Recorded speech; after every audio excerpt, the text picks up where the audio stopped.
Yo, what's up mga lods? Ito na, malalaman na natin ang tunay na kinita natin sa loob po ng 15 days dahil magbubukas na po tayo ngayong araw na ito. Sinali ko na rin po buksan pala itong laman po ng arcade mga lodi. Nasa 7 days pa po siya simula po nang nilagay natin dito sa ating pwesto. Ayan o, tamang chill lang yung ating isang player dyan o. Gusto niya magpa-video. So ipapaalam ko sa inyo mga lodi kung magkano po talaga ang total na kinita natin kasama po itong sa may arcade machine. Una po kasi mga lodi, kaya hindi po natin matansya kung magkano po talaga ang tunay natin kinikita sa loob po ng 15 days dahil nga po nung unang lagay po natin dito ay 6 na pirasong piso net box lang po ang ating nilagay. Tapos nung pangalawa po mga lodi nagdagdag po tayo ng 2 pirasong piso net box para po maging 8 po siya. Kaya po hindi po natin makuha yung saktong detalye po ng ating kinikita sa loob po ng 15 days. Pero ngayong araw na to mga lodi, saktong sakto ika 15 days po ng ating pagka-coins out sa 8 piso net box po mga lodi, at sakto meron pa po tayong bonus na isang arcade. Pinaparate nga po pala natin yung kita ng arcade mga lodi para mas maging accurate yung ating pagbibilang ng 15 days kita natin. Habang natapos ko pong kunin yung barya ng arcade natin mga lodi, naalala ko wala pa po pala akong tanghalian. Kaya po dali-dali kong sinabi sa aking taga-video na siya pong tagbabantay dito sa aming pwesto, nakakain muna ako saglit. At eto nga mga lodi, papakita ko lang po sa inyo kung ano po talaga kinakain ni Peps TV.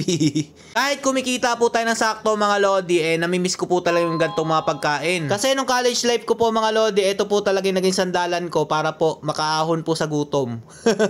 Katabing-katabi lang po pala ito ng pwesto ng ating piso net mga lodi. Papakita ko po sa inyo kung ano po yung kanilang tinda ha. Itong kinakain ko nga po pala mga lodi, pastel na may isaw at meron po siyang lumpia na chicken. Sabi po niya mga lodi, napakasarap po ng pastel. Haluan po natin ng isaw at isawsaw po sa suka. So after ko po kumain mga lodi, bumalik na po tayo para kunin po yung ibang mga barya. Sobrang sikip nga po ng pwesto, natagalan po tayo sa pagkuha ng mga barya mga lodi, no. I-skip na lang po natin, i-fast forward na lang po itong video na to. Habang kinukuha ko nga po pala yung mga barya dito, nararamdaman ko po na mas marami po yung kinita natin kumpara po sa dalawang unang coins out po natin. Dahil una po mga lodi, wala na pong pasok itong mga batang ito at free na po sila makapaglaro sa ating pwesto. At alam nyo po ba mga lodi, dito po sa pwesto na to at sobrang dami po talaga ng mga bata. Bihirang-bihira lang po mabakantihan po itong mga computer natin. At sobrang nagpapasalamat po ako sa nagbabantay dito na si Jolly mga lodi. Siya po yung naghahawak ng camera natin. Dahil nililinisan niya po araw-araw itong mga piso net box natin. Importante po kasi sa isang negosyo ang kalinisan ng pwesto. Dahil kapag malinis ang iyong pwesto mga lodi, mas marami po tatangkilik ng iyong negosyo. So pasikip na po ng pasikip ang pwesto dahil nandito na po tayo sa may kalagitnaan. Hindi na po pala natin ipapakita sa inyo yung mga ibang hindi pa po natin nabuksan mga lodi dahil pahirap na po ng pahirap ang ating pagkuha ng coins dito.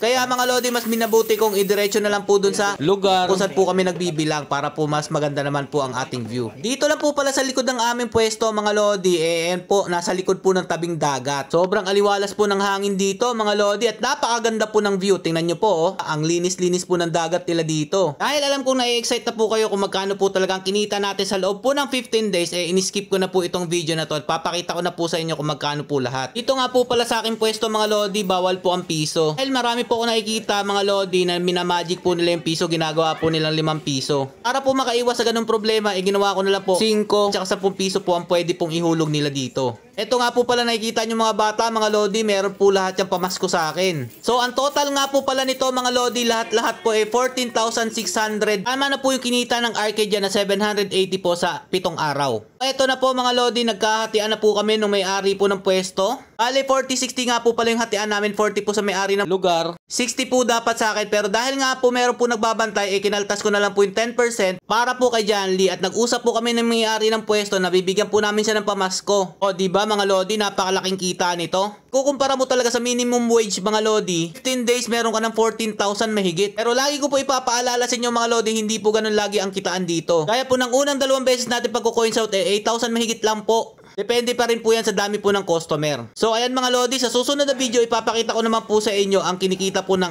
aking totoong computer shop. Ito po yung nakatayo sa aking bahay. Kung gusto nyo po malaman kung ano po naging tekniko para magkaroon po ako ng ganito, antabayanan nyo po yung mga susunod na mga video po natin related po sa computer shop. So, isang ordinaryong empleyado lang na nangarap na magkaroon po ng ganitong klaseng negosyo. Sa awa ng Diyos po dahil po sa ating pagsisipag, nagkaroon nga po at binigay po sa atin ito. Kaya wag po kayo magsawang magsipag at mangarap mga lodi. Dahil kung gugustuhin nyo po talaga, makakamit nyo po ang inyong mga inaasam. Maraming salamat po. Peace.